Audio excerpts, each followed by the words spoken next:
Many people may not know that the beer we drink at the dinner table in the summer can actually be made at home.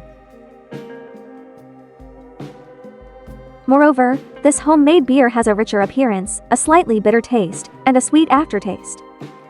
It tastes like the natural aroma of fermented grains. And it doesn't need any additives, so it's truly made with the best ingredients. Today I'm going to share my homebrew beer recipe with you. I recommend liking and saving this post. Making beer ingredients is actually quite simple.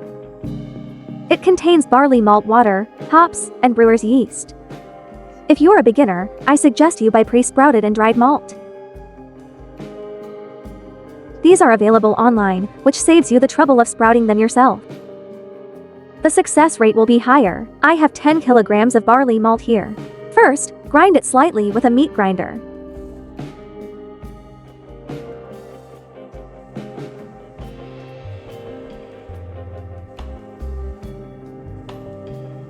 You see, just break it like this, but don't shatter it. If it's too finely chopped, the wort will easily become cloudy after cooking. If it's too coarse, the sugar won't be released properly, and the alcohol flavor will be weak.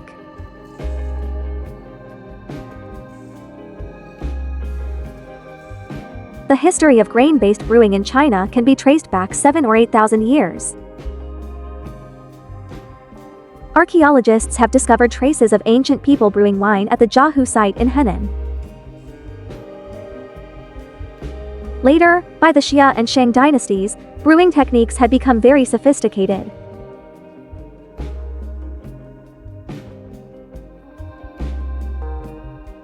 Next, we'll saccharify the malt. We'll pour 40 caddies of water into the pot. The ratio of malt to water is about 1:4. Next, heat the water over high heat to about 70 degrees Celsius. This temperature allows the enzymes in the malt to slowly break down the starch into sugars. Once the water is at the right temperature, we'll put the malt into the pot. Then turn the heat down to low to maintain a certain temperature in the pot. We can flip it several times along the way. Ensure the malt inside is heated evenly. The entire saccharification process takes about an hour.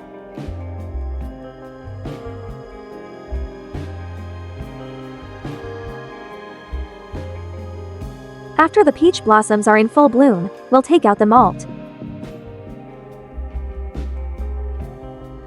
Use 10 Jin 5 kg of hot water at around 70 degrees Celsius to wash out any remaining sugar. Just a little bit won't go to waste. Don't throw away the washed malt. You can use it to feed chickens and ducks. After the wort is filtered out, it is poured back into the pot. Then we add 8 grams of hops and continue to simmer over low heat for 50 minutes. Our hops are added into stages. The first stage is to bring out the bitterness. The second addition is to bring out the aroma. Many of the beers my friends make only taste bitter and have no aroma. It's because the hops were added all at once and boiled for too long. So there's no fragrance, dear sisters. I often share recipes for traditional folk dishes. If you like it, don't forget to give tea fragrance a like and follow. Please let me know when you need my help. Thank you, everyone.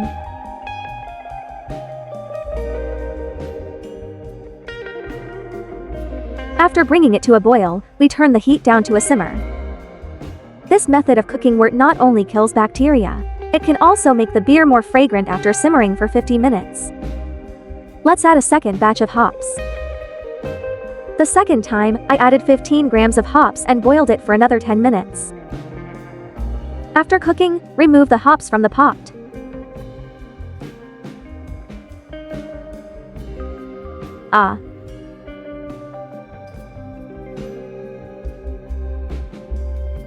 Then the wort is filtered into a bucket.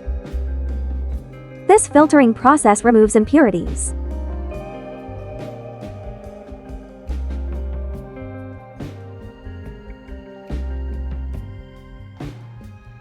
He's dating him, he's dating her.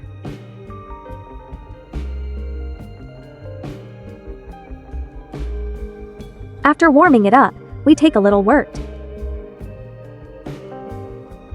Add 2 packets of brewer's yeast and stir well to disperse. This is very important to remember. The temperature for slow cooking must not be too high. Otherwise, the yeast could easily be killed by the heat. That means the fermentation won't be successful. Oh, and there's one more very important thing I forgot to tell you. Our fermentation tank, including all our tools, must be absolutely free of water and oil. Homebrewed beer is most vulnerable to contamination if the tools aren't clean. It easily turns sour and has a strange taste. After stirring well, pour the yeast water into the container. Then stir it thoroughly and cover it with a sealed lid. Then install a one-way exhaust valve because it produces carbon dioxide during the fermentation process. If it's completely sealed, it's prone to bloating inside. In severe cases, there is even a risk of the bottle exploding.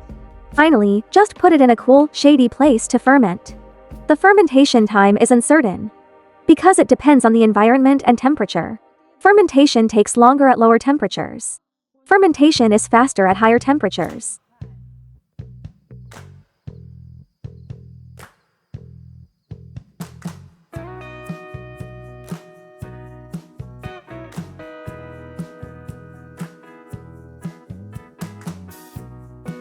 Brothers and sisters, our beer has been fermenting for half a month. Let's take a look.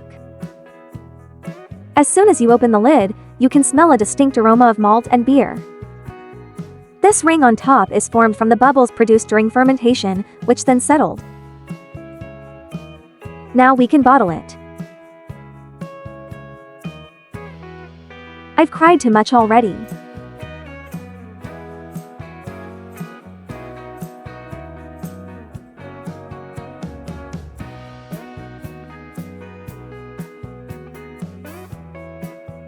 After filling the container, add a little white sugar to promote beer fermentation.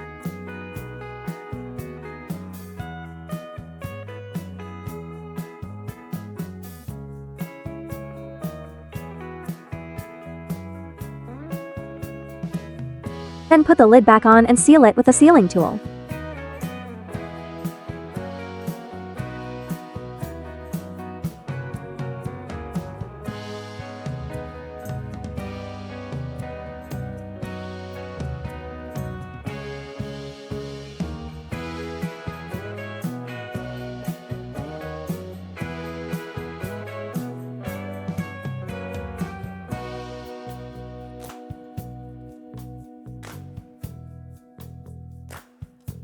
After dividing everything, we can refrigerate it for another week to ferment.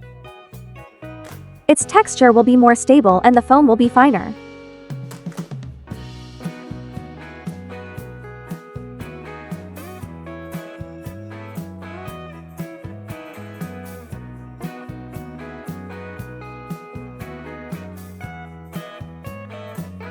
A week has passed, and it's time to drink our beer.